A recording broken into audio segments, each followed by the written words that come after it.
Hi, I'm Jeff Murrah. I want to welcome you to True Texas History. And today I'm going to start talking about Texas's role in the American Revolution.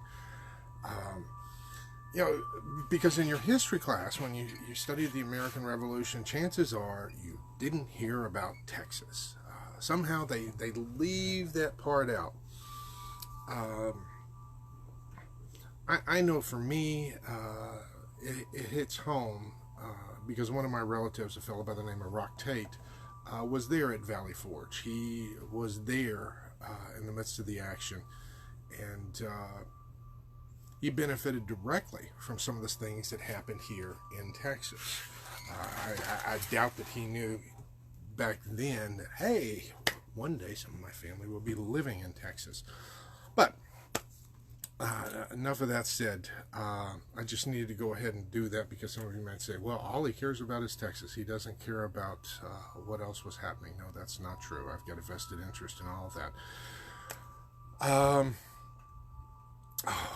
It's the story of Texas's contribution to the American Revolution is a fascinating one, and goes way back when we belonged to Spain. And keep in mind that all of New Spain was lumped together, and much of what was important as to what was going on was happening down in New Orleans. For the sake of brevity, let's go ahead and pick up with 1777, because at that point, Bernardo Galvez was appointed the governor of Louisiana. And at that point, he was 30 years old. And that's, although that seems very young, Galvez has already distinguished himself. He had carried on some wars against the Apaches out there in the New Mexico area and had prevailed. I mean, we often don't want to rarely think about Spanish conquistadors locking horns with Apache Indians, but hey, that's what happened. But anyways, Galvez is appointed governor. Now, the previous governor had had some dealings with the colonials and had managed to go ahead and ship gunpowder up the Mississippi. And the gunpowder that they shipped was crucial to the American Revolution. A lot of times we hear about what came in through the Bahamas and through the colonies. But a lot of the supplies actually came up the Mississippi from New Orleans. Okay, but anyways, what happened? Some of the first shipments, they were very happy because some of the places that benefited were Fort Henry. They received 98 barrels of gunpowder brought in by Lieutenant William Lynn, which he was the second in command with under Captain George Gibson. Now, he's another fascinating guy. But in 1777, somebody who was carrying on negotiations with Galvez was none other than Governor Patrick Henry of Virginia. Because keep in mind, back in those days, each of the colonies operated as separate, independent entities, and they supported their own troops, and they were looking out for the welfare of their own troops. This whole idea of America being all united, one for all and all for one, that idea had not sunk into their heads yet. And Patrick Henry was thinking specifically about taking care of his troops.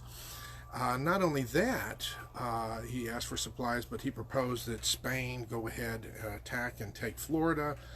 And he included specific requests for beef cattle from Texas. At Washington's behest, the plan was to take the cattle of Mississippi, slaughter them, salt them down, put them on flatboats, send them up the river. And the idea was acted upon. Later on, Galvez sent an emissary by the name of Francisco Garcia to the Texas governor to establish, for the delivery of 10,000 head of Texas cattle from Texas to Louisiana. And this actually started one of the first cattle trails. Now, one of the things that was interesting about this, cattle at that point, it was forbidden for the cattle to leave Spanish territory. So special consideration was given to this request to allow the cattle to uh, come over. And also, this established the first beef road, known as the La Bahia Road or the Opelousas Road, which the cattle were shipped on.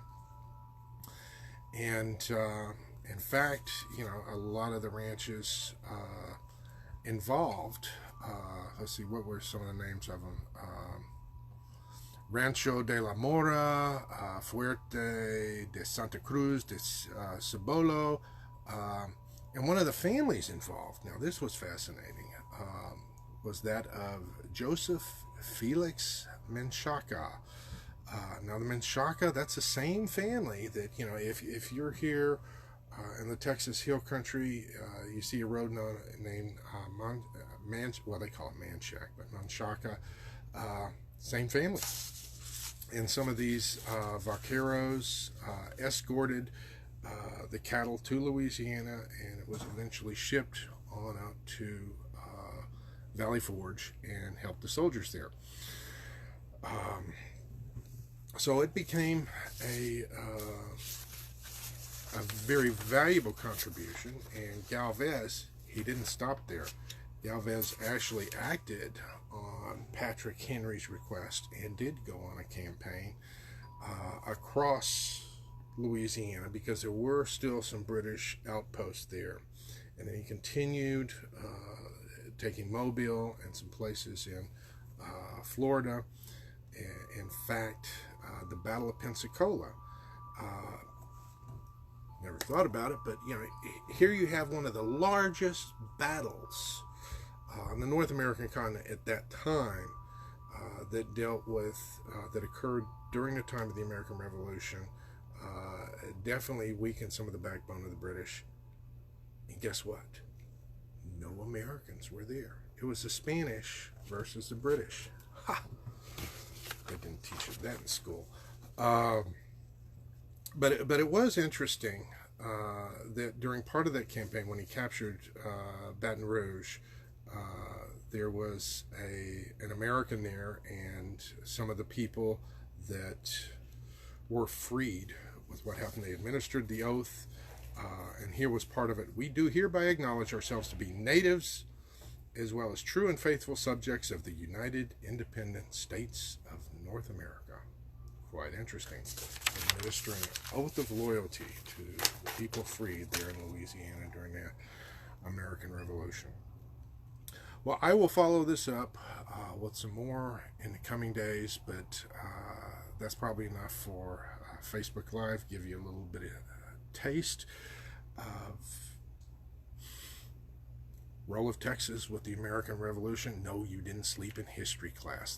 These things were not taught. So that's what we're here for, because the more you know, the more you appreciate. So until next time, this is Jeff Murrah. Vaya con Dios.